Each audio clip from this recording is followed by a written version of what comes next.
देखिए, जो संभल का मामला है, मेरी नजर में ये बहुत ही सोची समझी घिनौनी राजनीति के तहत ये सारा मामला है। और मुझे बहुत दुख के साथ कहना पड़ रहा है, लेकिन मैं कहूंगा जरूर कि अदालत भी इस सारे षड्यंत्र में शामिल है। जब देश में कानून है जो धार्मिक स्थलों से संबंधित सन 1991 का कानून बना हुआ है, पार्लियामेंट द्वारा पास है, जिसमें कहा गया है कि 1947 से पहले की जो स्थिति इस देश में है, सभी धार्मिक स्थलों की स्थिति वही रहेगी, उसमें कोई किसी तरह की कोई सवाल नहीं उठाएगा, कोई छेड़छाड़ नहीं करेगा। और यही नहीं, उसमें रोका गया है कि अदालत भी उसमें किसी तरह का कोई हस्तक्षेप नहीं करेगी। सेक्शन 4 में कहा गया कि केवल यही नहीं, भविष्य में भी ऐसी कोई बात नहीं की जाएगी। बावजूद उसके 19 तारीख को दोपहर में पिटीशन फाइल होती है सर्वे के लिए।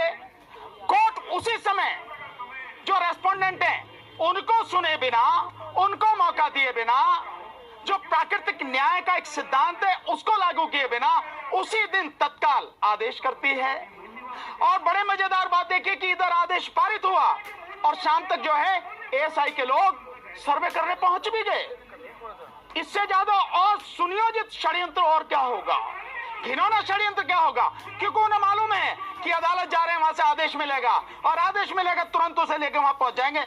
ऐसा वेल प्लान तरीके से होता है, बिना उसके नहीं होता। और इसीलिए मैंने कहा कि अदालत भी इससे शामिल है। दूसरी बात, और जो एक बात मैं कहना चाह रहा हूं कि चलिए, जब 19 तारीख को सर्वे हो गया तो फिर 24 तारीख को सर्वे का क्या मतलब था? और सुबह 6 साढ़े 6 बजे पहुंच गए सर्वे करने। और उसके बाद में जो हुआ, 5 नौजवान बच्चे जो हैं हमारे, उनकी जान चली गई, हत्या की गई उनकी। मैं सीधा कहूंगा, उनकी हत्या हुई। और आरोप अब ये लगाया जा रहा है कि पुलिस ने गोली नहीं चलाई, जबकि आप देख रहे हैं पुलिस कैसे गुंजू करके, वो है ना पुलिस वाला यूं करके पिस्टल चला रहा और एक यूं करके चला रहा। वो ये सारी स्थिति। खुदाई का जो मसला है कि जो एएसआई खुदाई कर सकता है कि नहीं कर सकता? नहीं कर सकता। जो संविधान में जो कानून है बना हुआ 1991 का, वो किसी को भी इजाजत नहीं देता कि आप उसमें एक कदम भी रखें इस नियत से कि आप उसका सर्वे कर रहे हैं, कुछ कर रहे हैं। वो कानून पूरी तरह से रोकता है।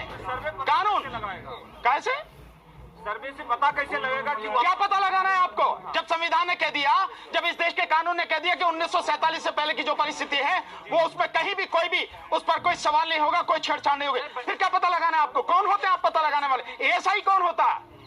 तो क्या इसके पीछे कोई बड़ी साजिश नजर? मैंने बताया, बाकायदा साजिश है और बड़ी घिनौनी साजिश है। और अगर ये साजिश नहीं होती तो पिटीशन पड़ा, विपक्षी को मौका दिए बिना आदेश हो गए और आदेश तुरंत लागू हो गया। यहाँ सालों साल आदेश पड़े रहते हैं, धूल चाटते रहते हैं, मिट्टी लग जाती है उन पे, अधिकारी कभी गौर ही नहीं करते। और यहाँ तो पहले से तैयार बैठने, सांझ को पहुंच गए वहां।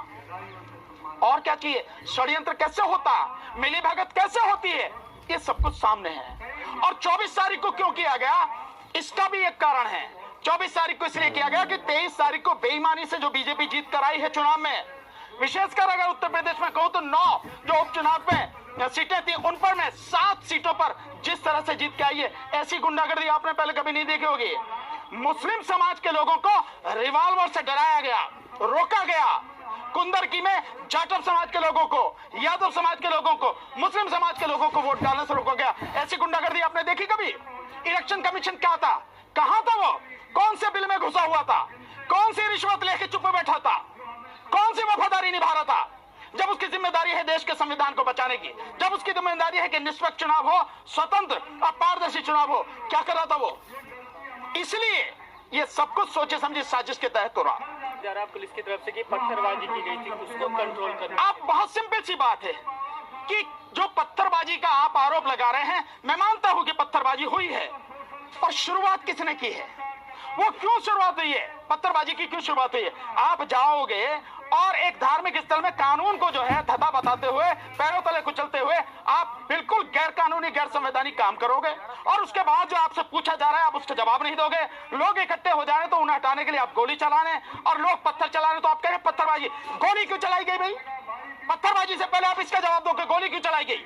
पुलिस अगर गोली चलाती है तो गोली उसी स्थिति में चलाती है जब देखे कि अब काबू में नहीं हो सकते, उससे पहले लाठी चार्ज होता है, उससे पहले चेतावनी दी जाती है, और गोली भी चलाई जाती है तो घुटनों से नीचे मारी जाती है ताकि जो है डर के भाग जाए या वो चलने के काबिल। ये एक तरीका होता है। आप सीधे सीधा आप गोली चला रहे हो और आप कह रहे हो कि मतलब पत्थरबाजी हुई है।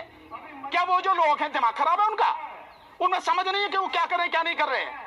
इन सारी चीजों को समझो और समझ, इसीलिए मैं कह रहा हूं उसकी बाकायदा अगर निष्पक्ष जांच हो जाए तो दूध का दूध पानी का पानी हो जाएगा, पता लग जाएगी कौन गुनहगार है, किसने गोली चलाई या किसने जो पत्थरबाजी की। सर जांच कौन करेगा? आपको विश्वास किस पे? नहीं, मुझे किसी पे विश्वास नहीं, मैं जानता हूँ जांच होगा कैसे? नहीं होगी जांच, अधिकारी कह रहे हैं। बिल्कुल नहीं होगी जांच, मैं जानता हूँ। ईंट पत्थर कहाँ वही से सब कुछ करने वाले हैं, ये तो तुम जाके पता लगो, ये तुम्हारा काम है, मेरा काम नहीं। ईंट पत्थर कहाँ से आए? हाल में बराइच की जब हत्या हुई थी, बराइच में जो रामगोपाल की हत्या हुई थी तो योगी सरकार ने मुआवजा दिया था। अभी 5 लोगों की मौत हुई है, फिलहाल अभी मुआवजे का कोई ऐलान नहीं। तो जो वो रामगोपाल मरा था वो उनकी नजर में हिंदू था, उनका आदमी था, और वो जब भगवा झंडा फहरा रहा था मस्जिद पे या घर पे जाके तो वो उन्हीं का आदमी था ना। तो अपने आदमी को मरवा के दंगा करवा दिया तो उसको जो उन्हें वो देना ही देना था मुआवजा। ये मुसलमान मरे और मुसलमान की कीमत क्या है? मुसलमान की, दलित की, ओबीसी की, इन आज की जाति में जो सत्ता में बैठे इनकी नजर में कीमत क्या? कुछ नहीं। इसलिए इन 5 को जो है मुआवजा नहीं। और आरोप इन पे यह भी लगा हुआ कि भैया इन्होंने पत्थर चलाए और पत्थर चलाने में दंगा किया इन्होंने, तो किस बात का इन्हें मुआवजा मिलेगा? 400 से ज्यादा की FIR हुई है, गिरफ्तारी हुई है, कैसे देखते हैं आप? नहीं, कैसे क्या देखते हैं? FIR होनी चाहिए, लेकिन FIR दोनों तरफ से होनी चाहिए। FIR दोनों तरफ से होनी चाहिए, FIR इधर से भी और FIR उधर से भी।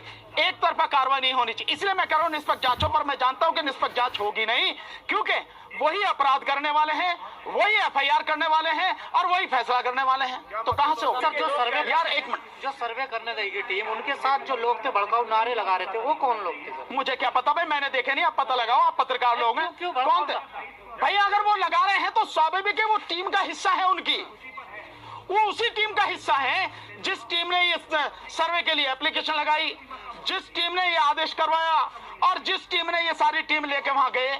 और वो जय श्री राम के जो नारे लगा रहे हैं ASI वाले, ASI वालों को तत्काल मुअत्तल कर देना चाहिए। किसी भी सरकारी अधिकारी कर्मचारी को किसी धर्म विशेष की बात करना और जब वो ड्यूटी पर हो तब बिल्कुल भी ठीक नहीं, गलत है। धर्म आपका व्यक्तिगत है, फिर घर में जो चाहो नारे लगाओ। आप सार्वजनिक रूप से उस समय नहीं, जिस समय जो है आप ड्यूटी पर हो, नहीं कर सकते। उनको तत्काल मुअत्तल किया जाना चाहिए, उनकी नौकरी खत्म की जानी चाहिए।